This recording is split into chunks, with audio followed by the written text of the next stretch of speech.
Good morning all of you दोस्तों। हम लोग देख रहे थे मुगल वंश। मुगल वंश में हम लोगों ने बाबर को देखा, बाबर के बाद हुमायूं, शेरशाह, और आज का ये जो टॉपिक है वो अकबर के बारे में। तो मुगल वंश में अकबर के बारे में जितने फैक्ट्स हैं और अब तक के इसमें लगभग में 75 क्वेश्चन इस खाली अकबर टॉपिक से स्टेट पीसीएस आरओ या समीक्षाधिकारी में पूछे गए हैं। तो इन क्वेश्चनों को कवर करेंगे। तो थोड़ा इससे रिलेटेड जो फैक्ट्स हैं मेन वो देख ले रहे हैं, उसके बाद हम लोग क्वेश्चन को कवर करेंगे। और जो लोग चैनल पे पहली बार हैं तो चैनल को लाइक, शेयर और सब्सक्राइब जरूर करें।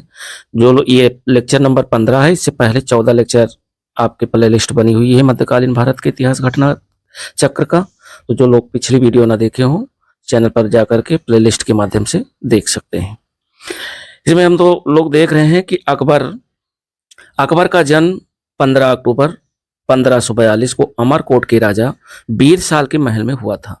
14 फरवरी 1556 को पंजाब में गुरदासपुर जिले के निकट कालानौर नामक स्थान पर उसे बादशाह घोषित किया गया था। और इस समय उसकी आयु जो थी वो 14 वर्ष से कम थी। यानी जब ये बादशाह घोषित किया गया उस समय 14 वर्ष से आयु इसकी कम थी। शाह अब्दुल माली ने अकबर के राज्याभिषेक में शामिल होने से इनकार कर दिया था। हुमायूं इसे फरजंद अर्थात पुत्र पुकारता था। बैरम खां अकबर का संरक्षक था। कई बार क्वेश्चन बना है कि अकबर का संरक्षक कौन था, तो बैरम खां था।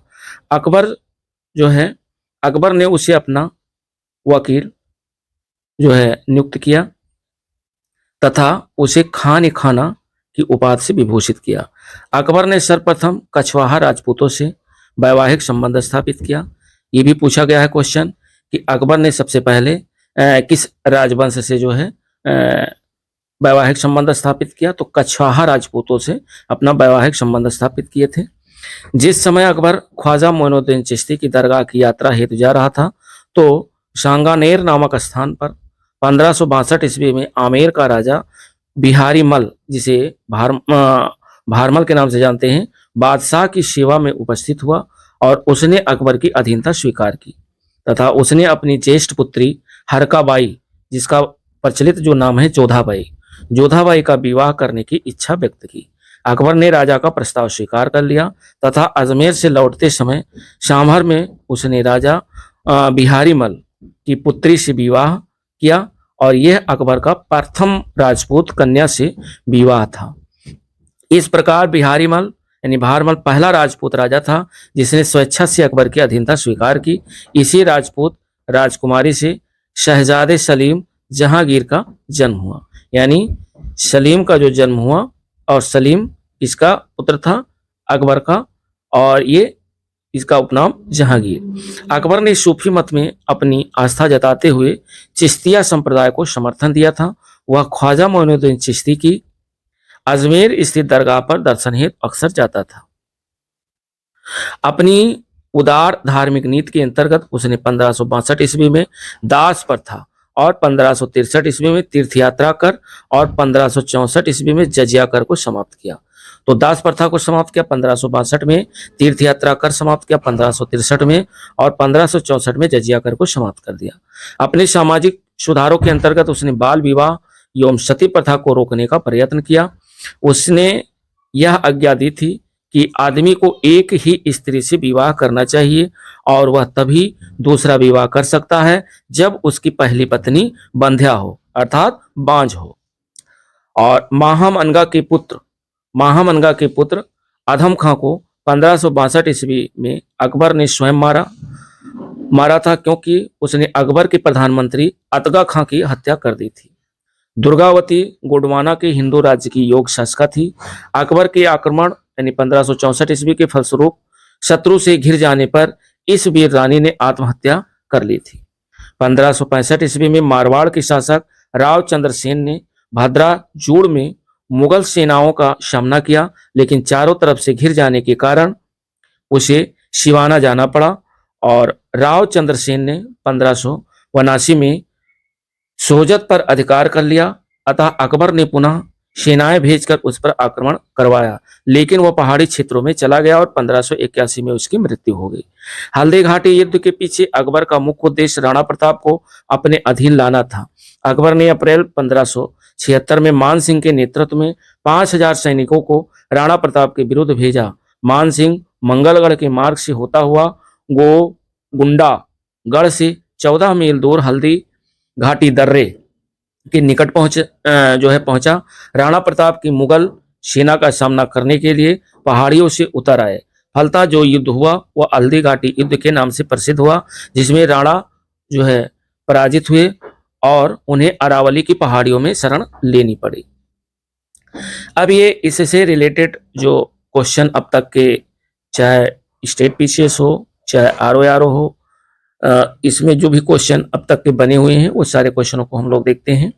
और यहाँ से क्वेश्चन आपके एसएससी लेखपाल में तो बहुत ज्यादा क्वेश्चन आते हैं।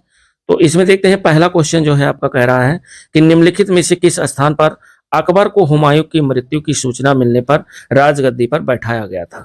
यानी अकबर को बैठाया गया था जब हुमायूं की मृत्यु की सूचना मिलने पर।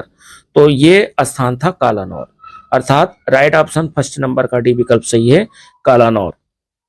हुमायूं की मृत्यु के अवसर पर अकबर पंजाब में सिकंदर सूर को समाप्त करने में संलिप्त था और उस अवसर पर बैरम खां उसके संरक्षक के रूप में कार्य कर रहा था। हुमायूं की मृत्यु की सूचना मिलने पर पंजाब में गुरदासपुर जिले के निकट कालानौर नामक स्थान पर 14 फरवरी 1556 को अकबर को मुगल बादशाह घोषित किया गया। उस समय अकबर की आयु 14 वर्ष से कम थी। क्वेश्चन नंबर 2 कह रहा है कि हल्दी घाटी के युद्ध के पीछे अकबर का मुख्य उद्देश्य क्या था। तो हल्दी घाटी के युद्ध के पीछे अकबर का मुख्य उद्देश्य था कि राणा प्रताप को अपने अधीन करना। अभी हम लोगों ने फैक्ट्स में भी देखा है, तो 2 नंबर का जो राइट ऑप्शन है वो ए विकल्प सही है। और आगे क्वेश्चन नंबर 3 कह रहा है कि हल्दी घाटी का युद्ध किस वर्ष हुआ था। हल्दी घाटी का जो युद्ध हुआ कई बार पूछा गया है, ये 1576 ईस्वी में हुआ था। राइट ऑप्शन 3 नंबर का भी विकल्प सही है, 1576। 4 नंबर क्वेश्चन कह रहा है कि हल्दी घाटी के युद्ध में महाराणा प्रताप की सेना के सेनापति कौन थे। तो हल्दी घाटी के युद्ध में महाराणा प्रताप की सेना के जो सेनापति थे वो थे हकीम खान। राइट ऑप्शन 4 नंबर का सी विकल्प सही है, हकीम खान। हल्दी घाटी का युद्ध 1576 ईस्वी में महाराणा प्रताप और मुगल सेनापति मानसिंह एवं आसफ खां के मध्य लड़ा गया। राजपूत योद्धाओं के अलावा राणा की सेना के अग्रभाग का नेतृत्व अफगानों की एक टुकड़ी के साथ हकीम खां सूर कर रहा था। राणा की सेना में भीलों की भी एक छोटी सी टुकड़ी शामिल थी। यह राणा की मुगलों के साथ आमने सामने की आखिरी मुठभेड़ थी और आगे उसने छापामार युद्ध का सहारा लिया। क्वेश्चन नंबर 5 कह रहा है कि हल्दी घाटी के युद्ध में महाराणा प्रताप के अलावा राजपूत सेना का सेनापति कौन था। तो हल्दी घाटी के युद्ध में महाराणा प्रताप के अलावा राजपूत सेना का जो सेनापति थे वो हकीम सूर थे। राइट ऑप्शन 5 नंबर का भी विकल्प सही है, हकीम सूर। 6 नंबर क्वेश्चन कह रहा है कि हल्दी घाटी के युद्ध में महाराणा प्रताप की राजपूत सेना का सेनापति कौन था। तो ये हकीम खान सूर था। और 7 नंबर क्वेश्चन कह रहा है कि नीचे दिए गए मानचित्र में छायांकित भाग एक कालावधि विशेष में अकबर के साम्राज्य को दर्शाता है। ये स्वतंत्र देश का परिचायक है और भी एक नगर की स्थिति दिखाता है। निम्नलिखित में से कौन सा विकल्प पूरी सही जानकारी देता है। ये छायांकित भाग एक तरफ ए दिया हुआ है और एक तरफ बी दिया हुआ है। तो ए बी को दर्शाना है।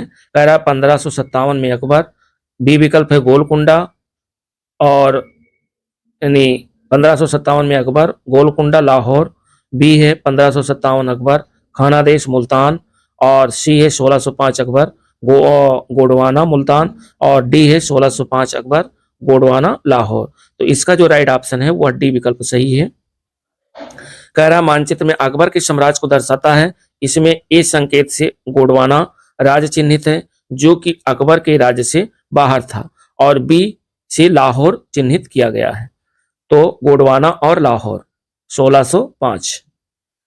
क्वेश्चन नंबर 8 कह रहा है कि अकबर ने सर्वप्रथम वैवाहिक संबंध राजपूतों के जिस ग्रह से स्थापित किया वह कौन सा था, ये आपको बताना है। तो वो था कछवाहा। कछवाहा राजपूतों से जो है वैवाहिक संबंध स्थापित किया था। 8 नंबर का राइट ऑप्शन बी विकल्प सही है, कछवाहा से। अकबर ने सर्वप्रथम कछवाहा राजपूतों से वैवाहिक संबंध स्थापित किए।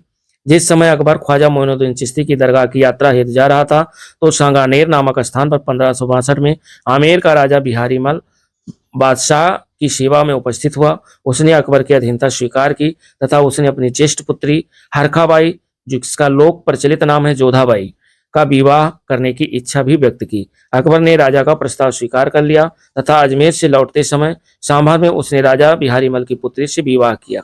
यह अकबर का प्रथम राजपूत कन्या से विवाह था। 9 नंबर क्वेश्चन कह रहा है कि निम्नलिखित में से किस परिवार ने सर्वप्रथम अकबर के साथ वैवाहिक संबंध स्थापित किया था? तो ये स्थापित किया था कछवाहा ने, अर्थात राइट ऑप्शन 9 नंबर का सी विकल्प सही है, कछवाहा। 10 नंबर क्वेश्चन कह रहा है कि किस चिश्ती संत के दरगाह पर अकबर दर्शन हेतु अधिक जाता था? तो वह जो संत थे, यानी चिश्ती संत के दरगाह पर जो अकबर अक्सर जाता था वो था मोइनुद्दीन चिश्ती, अर्थात राइट ऑप्शन 10 नंबर का ये विकल्प सही है। मोइनुद्दीन चिश्ती की दरगाह पर दर्शन के लिए अकबर अक्सर जाता था। 11 नंबर क्वेश्चन कह रहा है कि निम्नलिखित में से किसे अकबर ने स्वयं मारा था? तो अकबर ने स्वयं मारा था अधम खां को। राइट ऑप्शन 11 का ए विकल्प सही है, अधम खां को अकबर ने स्वयं मारा था। महामनगा के पुत्र अधम खां को 1562 ईस्वी में अकबर ने स्वयं मारा था, क्योंकि उसने अकबर के प्रधानमंत्री अतगा खां की हत्या कर दी थी।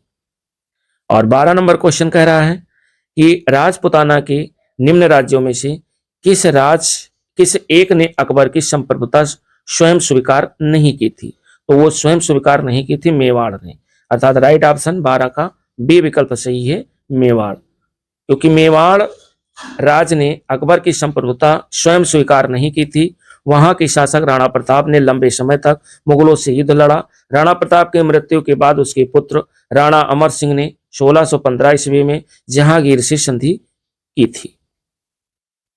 13 नंबर क्वेश्चन कह रहा है कि किस राजपूत शासक ने मुगलों के विरुद्ध निरंतर स्वतंत्रता का संघर्ष जारी रखा और समर्पण नहीं किया? तो ये समर्पण नहीं किया था मारवाड़ के जो है रावचंद्र सेन ने। राइट ऑप्शन 13 का बी विकल्प सही, मारवाड़ के रावचंद्र सेन। 1565 ईस्वी में मारवाड़ के शासक रावचंद्र सेन ने भाद्रा जून में मुगल सेनाओं का सामना किया, लेकिन चारों तरफ से घिर जाने के कारण उसे सिवाना जाना पड़ा। मुगल सेना उसे ढूंढने के लिए अनेक प्रयास किए। रावचंद्र सेन ने 1579 ईस्वी में सोजत पर अधिकार कर लिया, अतः अकबर ने पुनः सेनाएं भेजकर उस पर आक्रमण करवाया, लेकिन वह पहाड़ी क्षेत्रों में चला गया और 1581 में उसकी मृत्यु हो गई। महाराणा प्रताप की भांति ही उसने मुगलों से निरंतर संघर्ष किया तथा समर्पण नहीं किया। 14 नंबर क्वेश्चन कह रहा है कि अकबर के साथ युद्ध करने वाली जो दुर्गावती थी, दुर्गावती की रानी थी। दुर्गावती किसकी रानी थी या कहाँ की रानी थी? तो ये मंडला की रानी थी, अर्थात 14 नंबर का जो राइट ऑप्शन है वो ए विकल्प सही है। अकबर के साथ युद्ध करने वाली दुर्गावती मंडला की रानी थी। 1564 में अकबर ने कड़ा तथा पूर्वी प्रदेशों के शासक आसफ खां को गढ़ कटंगा यानी गोडवाना में के राज को जीतने के लिए भेजा, और इस राज में मोटे तौर पर आधुनिक मध्य प्रदेश के उत्तरी जिले पड़ते हैं, और उसका राजा वीर नारायण अल्पवयस्क था, परंतु जो उसकी मां थी दुर्गावती वो राज्य पर योग्यतापूर्ण शासन करती थी। उसने वीरतापूर्वक शाही दल का विरोध किया, परंतु गढ़ एवं मंडला जो कि वर्तमान जबलपुर जिले में है के बीच हुए युद्ध में वह पराजित हुई थी।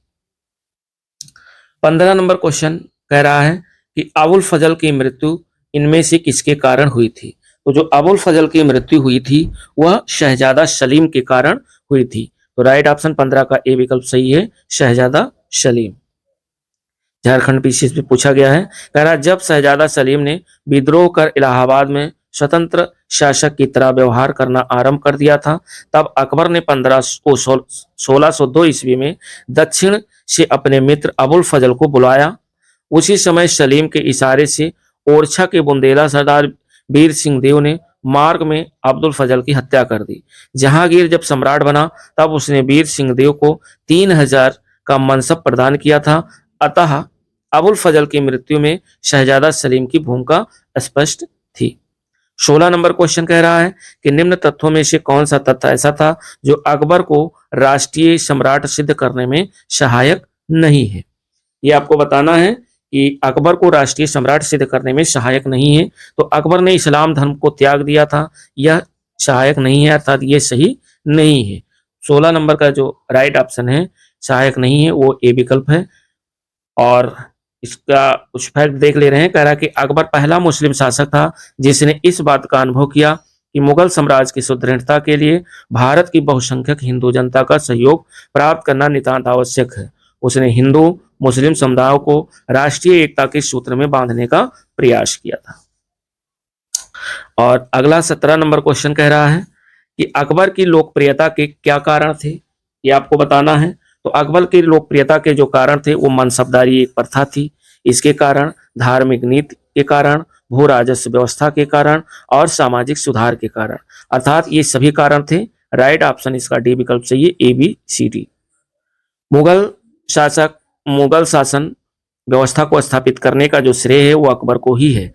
उसकी केंद्रीय शासन व्यवस्था तथा बादशाह के पद और अधिकारों एवं कर्तव्यों की व्याख्या, उसका प्रांतीय शासन है, उसकी लगान व्यवस्था, उसकी मुद्रा व्यवस्था, उसकी मनसबदारी व्यवस्था आदि सभी को उसके समय में सफलता प्राप्त हुई और वह उसके उत्तराधिकारियों के लिए आधार स्वरूप बनी।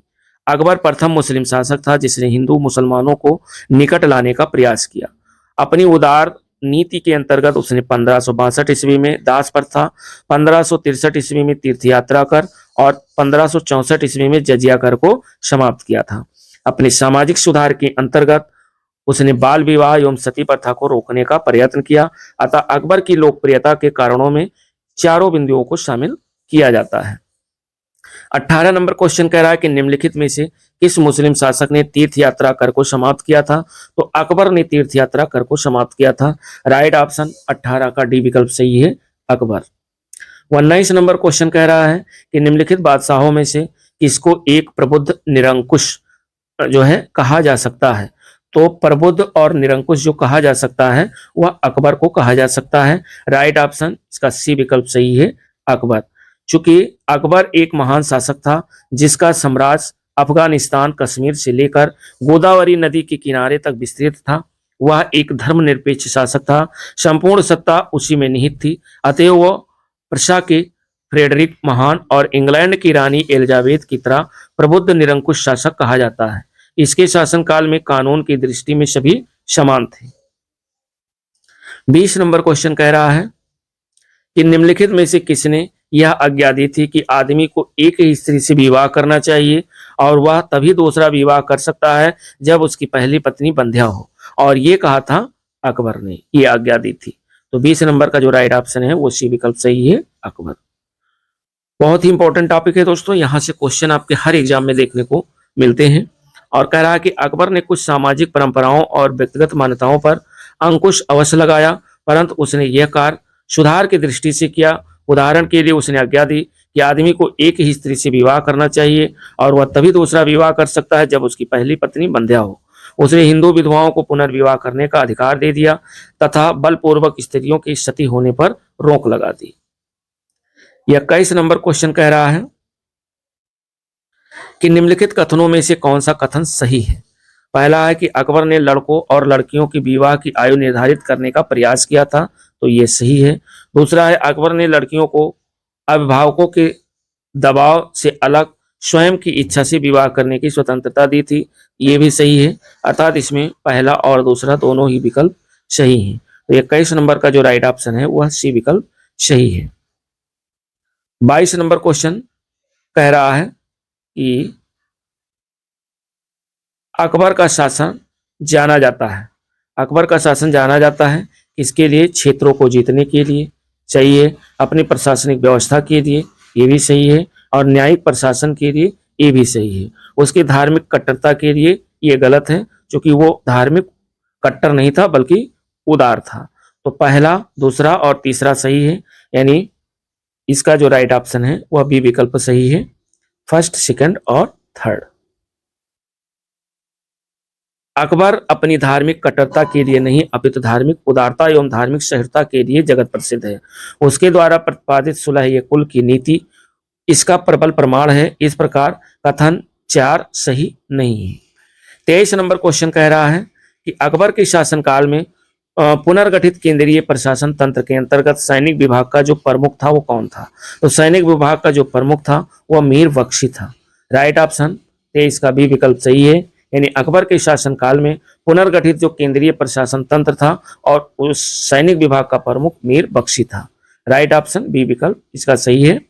कह रहा है कि अकबर के शासनकाल में पुनर्गठित केंद्रीय प्रशासन तंत्र के अंतर्गत मीर बख्शी मुख्यतः सैन्य विभाग का प्रमुख था, किंतु उसे प्रधान सेनापति नहीं कहा जा सकता। उसका कार्य सैनिकों के वेतन एवं सैनिक संगठन से संबंधित था। वह मनसबदारों की सूची रखता था तथा उसे बादशाह अकबर के समक्ष प्रस्तुत करता था। सैनिकों की भर्ती, उनके शस्त्रों की व्यवस्था, सैनिकों का निरीक्षण आदि इसके कार्यों के अंतर्गत था। और क्वेश्चन नंबर 24 कह रहा है कि अकबर कालीन सैन्य व्यवस्था आधारित थी। तो जो अकबर कालीन सैन्य व्यवस्था ये आधारित थी, वो आधारित थी मनसबदारी पर। तो राइट ऑप्शन 24 का ए विकल्प सही है, मनसबदारी व्यवस्था पर आधारित थी। साम्राज्य के विस्तार एवं शांति व्यवस्था के लिए सुसंगठित सेना का होना अत्यंत आवश्यक था। इस दृष्टि से अकबर ने अपनी सैन्य व्यवस्था की अनेक त्रुटियों में सुधार किया और 1573 ईस्वी में घोड़ों को दागने की प्रथा पुनः प्रचलन में जो है लाया, यानी प्रचलित किया, जिससे सेनापति अपने घोड़े न बदल सके तथा एक घोड़े को 2 बार न प्रस्तुत कर सके। इसके बाद 1574 ईस्वी में अकबर ने मनसबदारी व्यवस्था के आधार पर सैनिक संगठित किया। और मनसब का जो अर्थ होता है, मनसब शब्द का जो अर्थ है वो श्रेणी या पद है, तथा मनसबदार का जो अर्थ है उस अधिकारी से है जिसे शाही सेना में एक पद या श्रेणी प्राप्त थी। अकबर की मनसबदारी व्यवस्था दशमलव प्रणाली पर आधारित थी।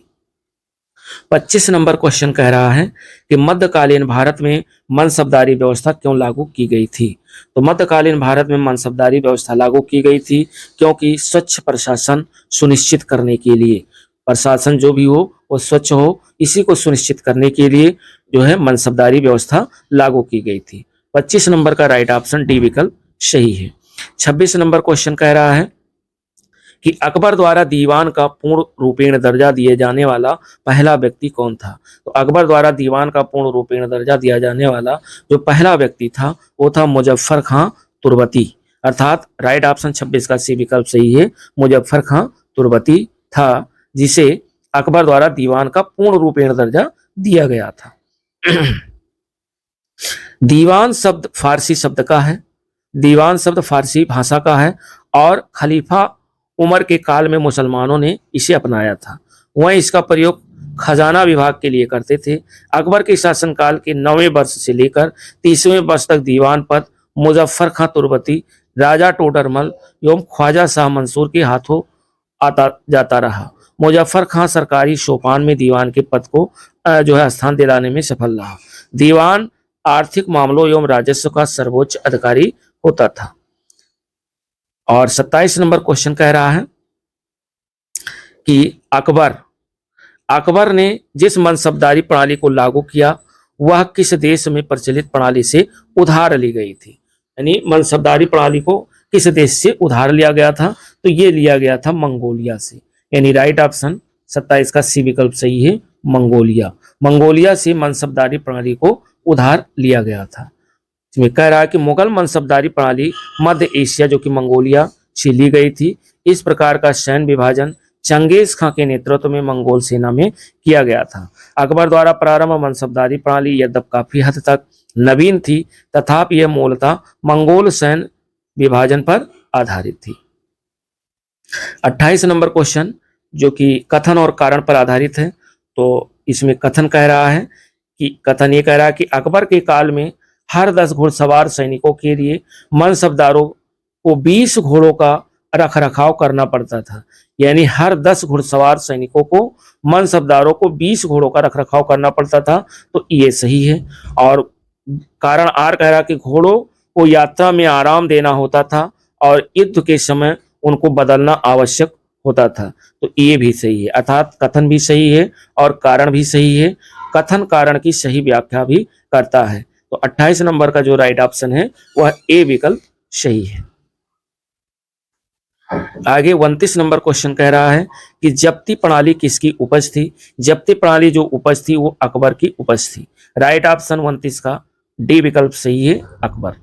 अर्थात अकबर के शासनकाल में भू राजस्व वसूली के लिए जब्ती प्रणाली का प्रचलन हुआ, जो भूमि संरक्षण भू राजस्व निर्धारण के लिए दस्तूर उल अमल तथा जब्ती खसरे की तैयारी पर आधारित थी।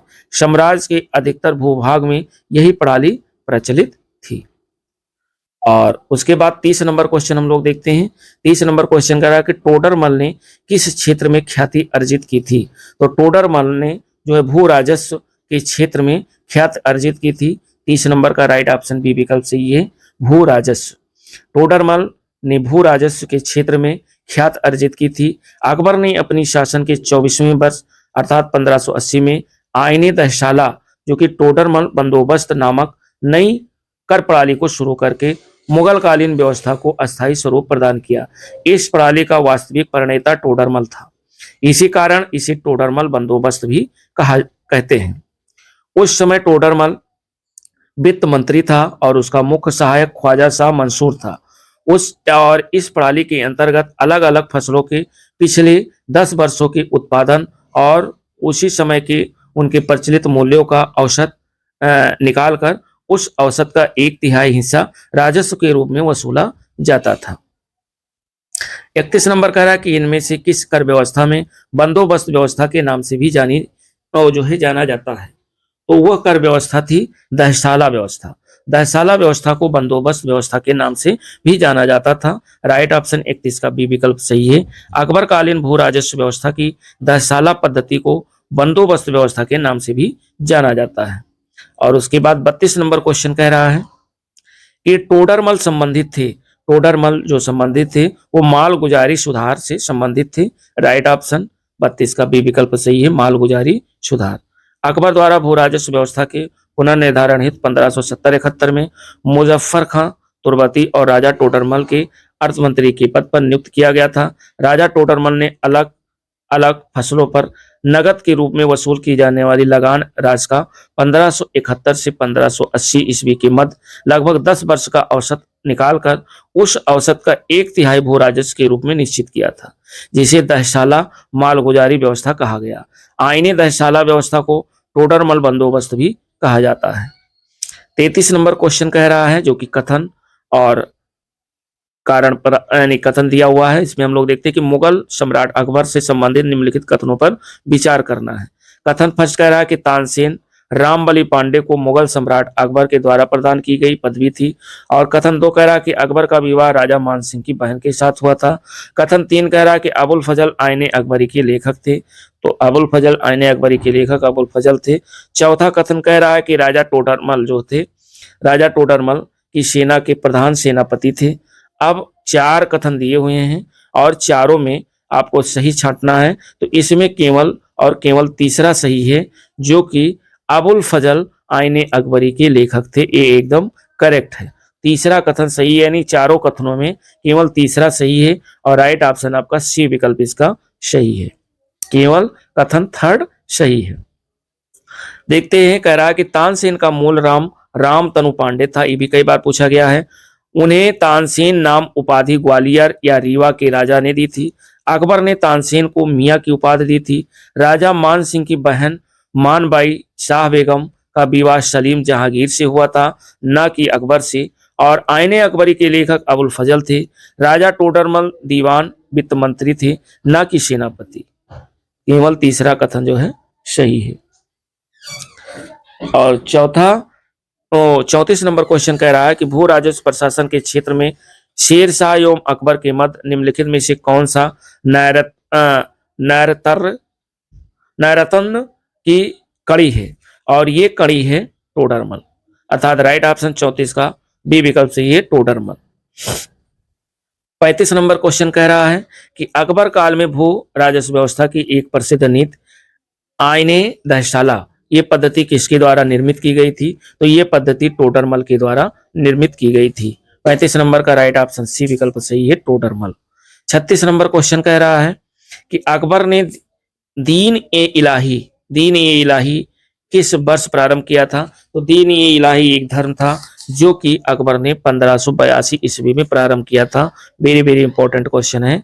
और 36 का राइट ऑप्शन डी विकल्प सही है, 1582।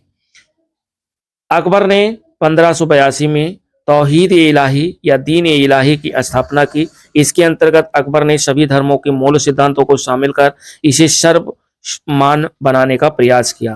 दीन इलाही वास्तव में सूफी सर्वेश्वरवाद पर आधारित एक विचार पद्धति थी।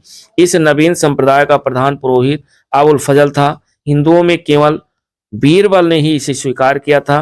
राजा भगवान दास और राजा मान सिंह ने इसका सदस्य बनने से इनकार कर दिया था। नेक्स्ट क्वेश्चन फिर पूछ रहा है कि दीन इलाही का प्रचार किस शासक ने किया था। तो दीन इलाही का जो प्रचार है वह अकबर शासक ने जो है किया था। राइट ऑप्शन 37 का बी विकल्प सही है, अकबर। 38 नंबर क्वेश्चन कह रहा है कि दीन इलाही किसके द्वारा प्रारंभ किया गया था। तो दीन इलाही ये अकबर के द्वारा प्रारंभ किया गया था। 38 नंबर का राइट ऑप्शन बी विकल्प सही है, अकबर। 39 नंबर क्वेश्चन कह रहा है कि किस इतिहासकार ने दीन इलाही को एक धर्म कहा था। तो दीन इलाही को एक धर्म कहा था और वो इतिहासकार इसमें से कोई नहीं, अर्थात ना अबुल फजल है, ना अब्दुल कादिर बदायूनी है, ना निजामुद्दीन, यानी इन तीनों में से कोई नहीं है। तो राइट ऑप्शन इसका डी विकल्प सही है, इनमें से कोई नहीं। अब इसमें कह रहा है कि अकबर द्वारा प्रवर्तित दीन इलाही धर्म कोई धर्म नहीं था, अपितु एक सूफी मत था जिसके नियम सर्वधर्म समन्वय पर आधारित थे। जहांगीर के समकालीन मोहसिन फानी ने अपनी रचना दबिस्तान ये मजाहिब में पहली बार दीन इलाही का एक स्वतंत्र धर्म के रूप में उल्लेख किया था। 40 नंबर क्वेश्चन कह रहा है कि इबादत खाने का निर्माण किसने करवाया था। तो इबादत खाने का जो निर्माण है वो अकबर के द्वारा करवाया गया था। तो 40 नंबर का जो राइट ऑप्शन है वह सी विकल्प सही है, अकबर। अकबर ने ही इबादत खाने का निर्माण करवाया था।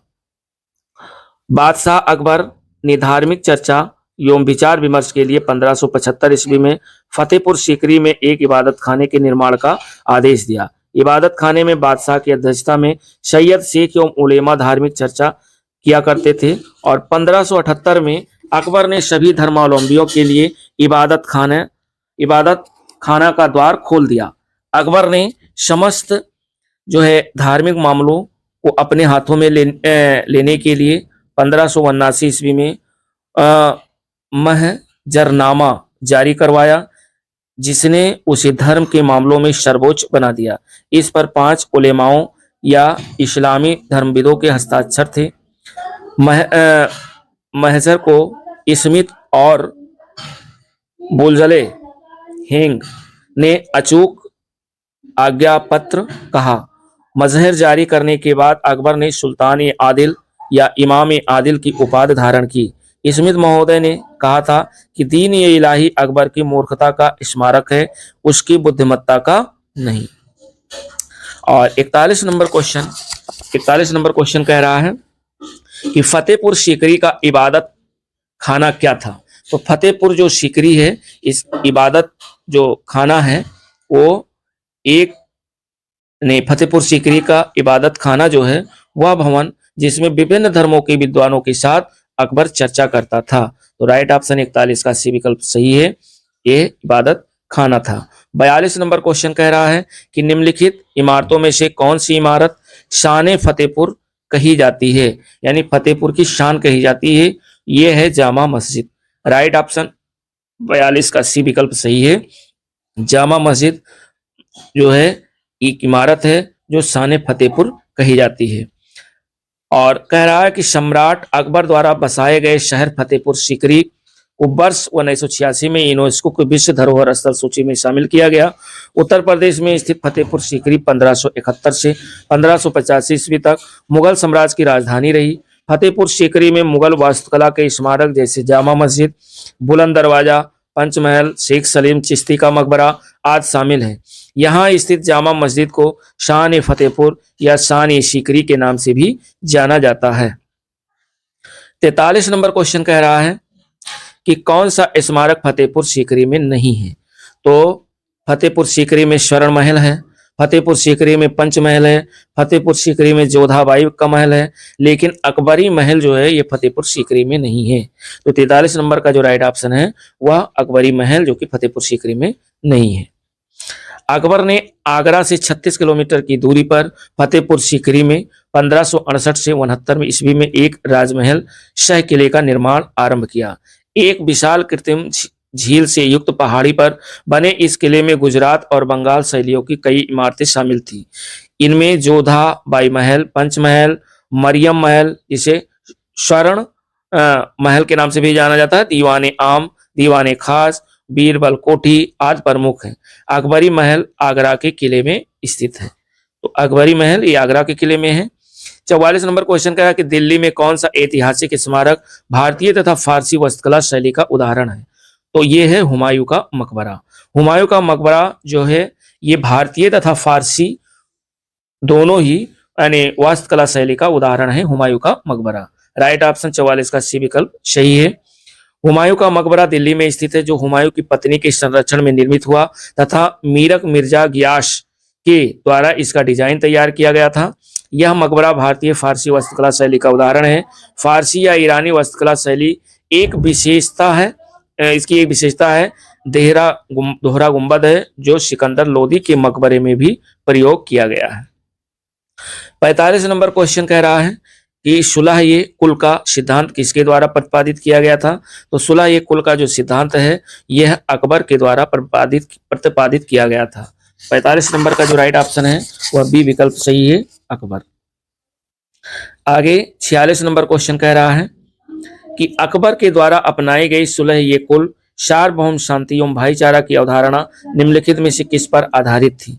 तो ये आधारित थी राजनीतिक उदारता पर, ये आधारित थी धार्मिक सहनशीलता पर, ये जो है आधारित थी उदारवादी सांस्कृतिक दृष्टिकोण पर। अर्थात इसमें उपयुक्त डी विकल्प सही है, जो कि सभी सही है। उपयुक्त सभी, डी विकल्प इसका सही है। 47 नंबर क्वेश्चन कह रहा है कि किस मुगल बादशाह के विरुद्ध जौनपुर से फतवा जारी हुआ था? तो वह मुगल बादशाह था अकबर। अकबर बादशाह के विरुद्ध जौनपुर से फतवा जारी किया गया था। तो राइट ऑप्शन 47 का बी विकल्प सही है।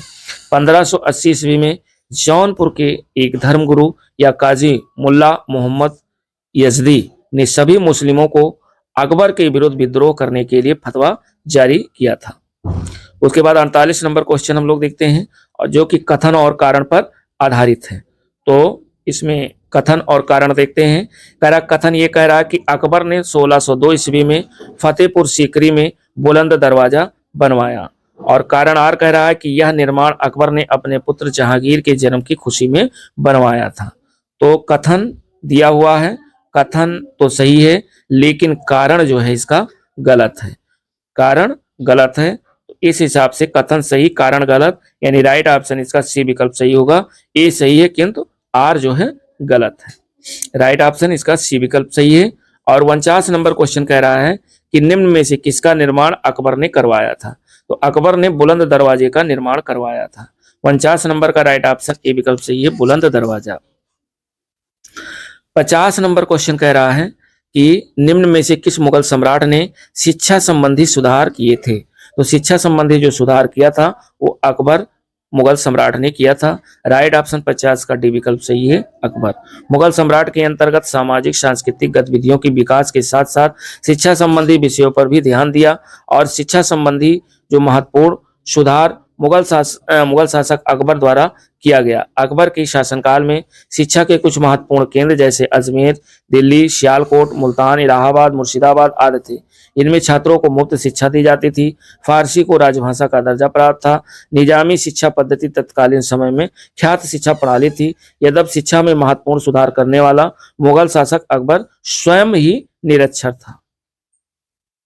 51 नंबर क्वेश्चन कह रहा है कि अकबर द्वारा बनाई गई श्रेष्ठतम इमारतें पाई जाती हैं।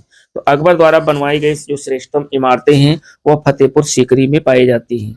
राइट ऑप्शन 51 का डी विकल्प सही है, फतेहपुर सीकरी। अकबर द्वारा बनाई गई जो श्रेष्ठतम इमारतें हैं वो फतेहपुर सीकरी में स्थित हैं। यहाँ स्थित प्रमुख इमारतों में दीवाने आम, दीवाने खास, कोषागार, ज्योतिषी की बैठक, पंचमहल, खास महल, तुर्की सुल्तान की कोठी, जोधाबाई का महल, हवा महल, मरियम की कोठी और बीरबल की कोठी आदि है। तुर्की सुल्तान का महल इतना सुंदर है कि पर्सी ब्राउन ने इसे स्थापत्य कला का मोती कहा है। स्थापत्य कला का मोती। 52 नंबर क्वेश्चन कह रहा है कि अकबर द्वारा बनाई गई कौन सी इमारत का नक्शा बौद्ध विहार की तरह है। तो अकबर द्वारा बनाई गई जो इमारत पंचमहल है जिसका नक्शा बौद्ध विहार की तरह है। तो राइट ऑप्शन 52 का ए विकल्प सही है, पंचमहल। अकबर ने अपनी नवीन राजधानी फतेहपुर सीकरी में अनेक भवन बनाए। पंचमहल पिरामिड के आकार का 5 महलों का भवन था और भारतीय बौद्ध विहार के अनुरूप था, जो अब तक भारत के कुछ भागों में विद्यमान है। ऊपर की ओर छोटी होने वाली 5 मंजिलों वाला ये आयताकार भवन नालंदा आदि में बने हुए बहुमंजिला बौद्ध विहारों से ली गई प्रेरणा पर आधारित है। 53 नंबर क्वेश्चन कह रहा है कि फतेहपुर सीकरी में बादशाह अकबर ने निर्मित कराया था। तो फतेहपुर सीकरी में बादशाह अकबर ने निर्मित करवाया था पंचमहल। राइट ऑप्शन 53 का बी विकल्प सही है, पंचमहल। 54 नंबर क्वेश्चन कह रहा है कि जहांगीर महल स्थित है। तो जहांगीर महल ये आगरा में स्थित है। राइट ऑप्शन 54 का सी विकल्प सही है, आगरा। आगरा किला अकबरी शैली का सर्वप्रथम उदाहरण है। यह अकबर महान द्वारा निर्मित सुप्रसिद्ध किला है जिसका निर्माण अकबर के प्रधान जो है कारीगर कासिम खां की देखरेख में हुआ था। किले के अंदर अकबर ने लाल पत्थरों से 500 से अधिक भवनों का निर्माण करवाया था। जहांगीर महल आगरा किले में ही स्थित है। इसका निर्माण अकबर ने अपने पुत्र और उत्तराधिकारी सलीम के रहने के लिए कराया था। इस महल की शैली अधिकतर हिंदू स्थापत्य कला शैली की ओर झुकी है और जहांगीरी जो महल है, जहांगीरी महल की प्रेरणा ग्वालियर के मानसिंह महल से ली गई है। नेक्स्ट क्वेश्चन 55 नंबर कह रहा है कि अकबर का जो मकबरा है वह कहाँ स्थित है। अकबर का मकबरा सिकंदरा में स्थित है। राइट ऑप्शन 55 का ए विकल्प सही है, सिकंदरा। अकबर का जो मकबरा है सिकंदरा नामक गांव में स्थित है जिसे सुल्तान सिकंदर लोदी ने अपने नाम पर बसाया था और अकबर ने इसका नाम बहिस्ताबाद रखा था। यह आगरा से 5 मील की जो है दूरी पर स्थित दूरी पर दिल्ली जाने वाली सड़क पर स्थित है और इसके निर्माण की जो योजना है वो अकबर ने बनाए थे, किंतु निर्माण जहांगीर ने 1613 ईस्वी में कराया था। और इस मकबरे में 5 मंजिलें हैं। इसकी प्रत्येक ऊपर की जो मंजिलें नीचे की मंजिलों के आकार में छोटी होती गई हैं। इस मकबरे की विशेषता इसका जो गुंबद विहीन होना है। आगे 56 नंबर क्वेश्चन कह रहा है कि निम्न में से किस किले का निर्माण अकबर के राज्यकाल में नहीं कराया गया था। तो दिल्ली का जो लाल किला का जो निर्माण है ये अकबर के राजकाल में नहीं कराया गया था। बाकी आगरा का किला, लाहौर का किला और इलाहाबाद का किला ये जो है वो अकबर के राजकाल में कराए गए थे, लेकिन दिल्ली का जो लाल किला है वो अकबर के राजकाल में नहीं कराया गया था। तो राइट ऑप्शन 56 का ए विकल्प जो है सही है।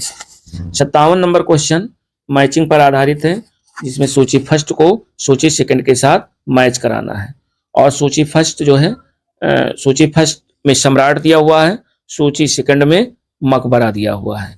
अब आपको देखना है जैसे बाबर का मकबरा, तो बाबर का मकबरा काबुल में था, ये सबको पता है। तो ए का हो जाएगा 3, तो बाबर का यानी ए का 3 हो गया, बाबर का मकबरा काबुल में है। फिर जो अकबर है, अकबर का मकबरा भी हम लोगों ने ऊपर क्वेश्चन देखा है कि अकबर का मकबरा सिकंदरा में है, तो बी का हो गया 4, बी का 4 हो गया। उसके बाद जहांगीर, जहांगीर का जो मकबरा है वो लाहौर में है, तो सी का हो गया 1 अर्थात लाहौर। और शाहजहां का मकबरा आगरा में है, तो डी का हो गया 2। इस हिसाब से 3 4 1 3 4 1 2 यानी राइट ऑप्शन इसका जो है सी विकल्प सही होगा, 3 4 1 2। 57 नंबर का जो राइट ऑप्शन है वो सी विकल्प सही है। सम्राट यानी बाबर का मकबरा काबुल में, अकबर का सिकंदरा में, जहांगीर का लाहौर में और शाहजहां का आगरा में। नेक्स्ट क्वेश्चन फिर जो है मैचिंग ही दिया हुआ है, सूची फर्स्ट को सूची सेकंड के साथ मैच कराना है और सूची फर्स्ट में दिया हुआ है जो मुगल शासक, सूची सेकंड में मकबरे का स्थान, इसमें आपको मैच करना है। जैसे कि सूची फर्स्ट एक तरफ है और सूची सेकंड एक तरफ है। इसमें दिया हुआ है कि बाबर, जो बाबर का मकबरा है वह कहाँ है, तो बाबर का मकबरा जो है काबुल में है, यानी ए का हो गया बी। और हुमायूं का मकबरा कहाँ है, तो हुमायूं का मकबरा दिल्ली में है, तो 2 का हो गया आ। और अकबर का मकबरा सिकंदरा में है, तो 3 का हो गया दा। और जहांगीर का मकबरा लाहौर में है। तो इस हिसाब से अगर देखा जाए तो बा आ और दा शा, बा आ द शाह, यानी बे विकल्प इसका सही है। और वेरी वेरी इंपॉर्टेंट क्वेश्चन है, ऐसे क्वेश्चन जो है आपके विशेष आरओ में ज्यादा पूछे जा रहे हैं। इसमें देख लेते हैं कि बाबर का मकबरा काबुल में है, हुमायूं का दिल्ली में, और अकबर का मकबरा सिकंदरा में है, जहांगीर का मकबरा लाहौर में है। आगे 59 नंबर क्वेश्चन कह रहा है कि अकबर के काल में महाभारत का फारसी अनुवाद जिसके निर्देशन में हुआ था वो है। तो अकबर के काल में जो महाभारत का फारसी में अनुवाद हुआ था और ये हुआ था फैजी के निर्देशन में। राइट ऑप्शन 59 का डी विकल्प सही है, फैजी। अकबर ने अपने राज कवि फैजी की अध्यक्षता में एक अनुवाद विभाग की स्थापना की थी। अकबर के आदेश से महाभारत के विभिन्न भागों का रज्मनामा, कई बार पूछा गया है, नाम से फारसी में अनुवाद फैजी के ही निर्देशन में नकीब खां बदायूनी तथा फैजी आदि विभिन्न विद्वानों के सम्मिलित प्रयास से किया गया। इसके अतिरिक्त बदायूनी ने रामायण का, फैजी ने लीलावती का, यानी बदायूनी ने रामायण का, फैजी ने लीलावती का तथा अबुल फजल ने कालिया दमन का फारसी में अनुवाद किया। तो रामायण का फारसी में अनुवाद बदायूनी ने, और लीलावती का फारसी में अनुवाद फैजी ने, और कालिया दमन का जो है फारसी में अनुवाद अबुल फजल ने किया था। इंपॉर्टेंट है, यहां से क्वेश्चन बहुत बनते हैं। 60 नंबर क्वेश्चन कह रहा है कि निम्न में से किसने महाभारत का फारसी में अनुवाद कराया। तो महाभारत का फारसी में जो अनुवाद है वो अब्दुल कादिर जो है बदायूनी ने किया था। तो राइट ऑप्शन 60 नंबर का ए विकल्प सही है, अब्दुल कादिर बदायूनी ने महाभारत का फारसी में अनुवाद किया था। नेक्स्ट क्वेश्चन है, महाभारत के फारसी अनुवाद का जो शीर्षक था वो क्या था। Very very important. तो महाभारत का जो फारसी में अनुवाद किया गया और फारसी में अनुवाद का जो शीर्षक था वो था रज्मनामा। राइट ऑप्शन 61 का बी विकल्प सही है, रज्मनामा। 62 नंबर क्वेश्चन कह रहा है कि 16वीं शताब्दी में संपन्न महाभारत का फारसी अनुवाद कहलाता है।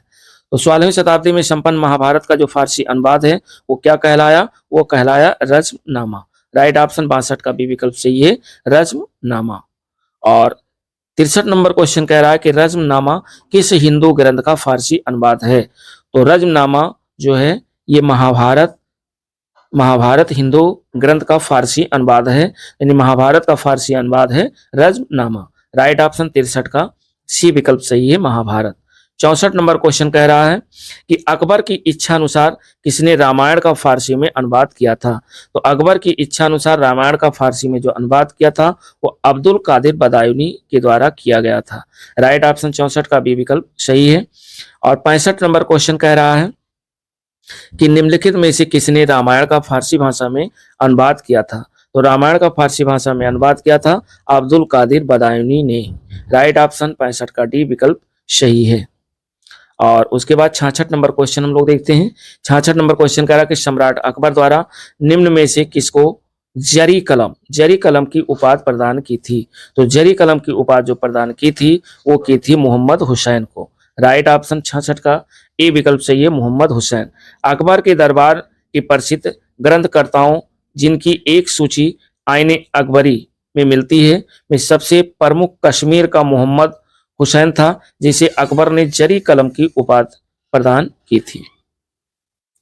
और 67 नंबर क्वेश्चन कह रहा है कि जैन साधु जो अकबर के दरबार में कुछ वर्ष रहा और जिसे जगत गुरु की उपाधि से सम्मानित किया गया था वो था Harvijan Suri. Very very important question है। राइट ऑप्शन 67 का बी विकल्प सही है, हरविजन सूरी ही वह जैन साधु था जो अकबर के दरबार में कुछ वर्ष तक रहा, जिसे जगत गुरु की उपाधि से सम्मानित किया गया। 1582 ईस्वी में अकबर ने उक्त शंकराचार्य को जैन सिद्धांतों को समझने की इच्छा से आहूत किया था और इनकी विद्वता एवं चिंतन तथा विनम्रता से प्रभावित होकर अकबर ने कुछ दिनों के लिए मांस भक्षण बंद कर दिया था एवं पशु पक्षियों के वध पर भी रोक लगा दी थी।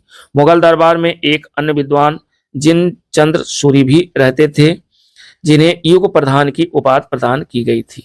युग प्रधान।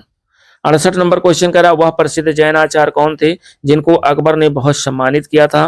तो वो जैन आचार्य थे हरविजन सूरी जी। राइट ऑप्शन 68 का बी विकल्प सही है, जिन्हें अकबर ने बहुत ही सम्मानित किया था।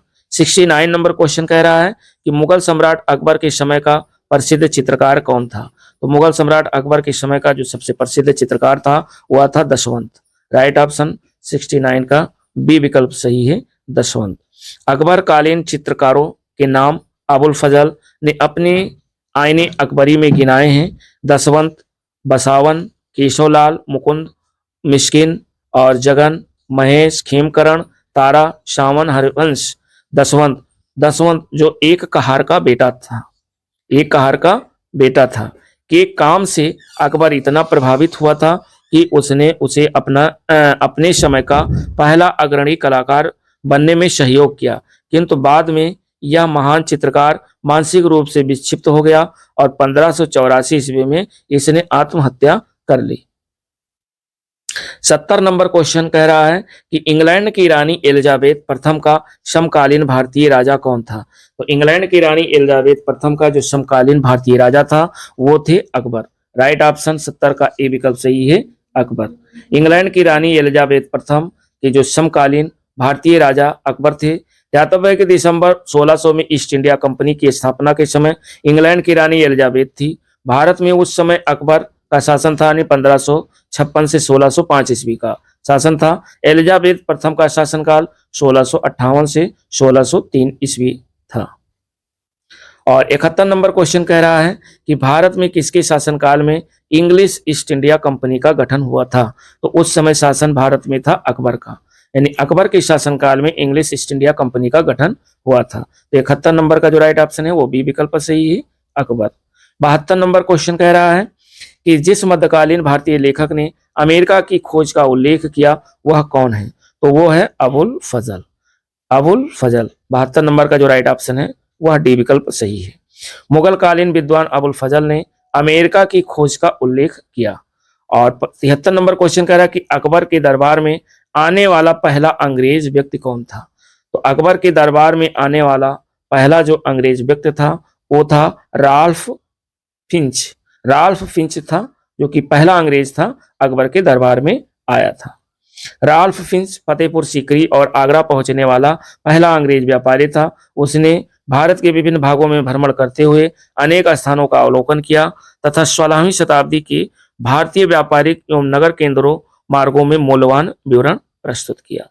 74 नंबर जो क्वेश्चन है वो जो है कह रहा है कि अकबर के शासनकाल की निम्नलिखित घटनाओं को कालक्रम में व्यवस्थित करना है। जैसे जजिया कर की समाप्ति, इबादत खाने का निर्माण, महजर पर हस्ताक्षर और दीन ए इलाही की स्थापना। तो इनको कालक्रम में व्यवस्थित करना है। ये अकबर द्वारा किए गए जो सुधार थे। तो ये पहले जजिया कर को समाप्त किया, उसके बाद इबादत खाने का निर्माण कराया, फिर मजहर पर हस्ताक्षर और फिर दीन इलाही धर्म की स्थापना 1582 ईस्वी में किया था। तो इस हिसाब से जो राइट ऑप्शन है वह ए विकल्प सही है। ये सभी सीरियल में लगे हुए हैं, 1 2 3 4। राइट ऑप्शन 74 का ए विकल्प सही है।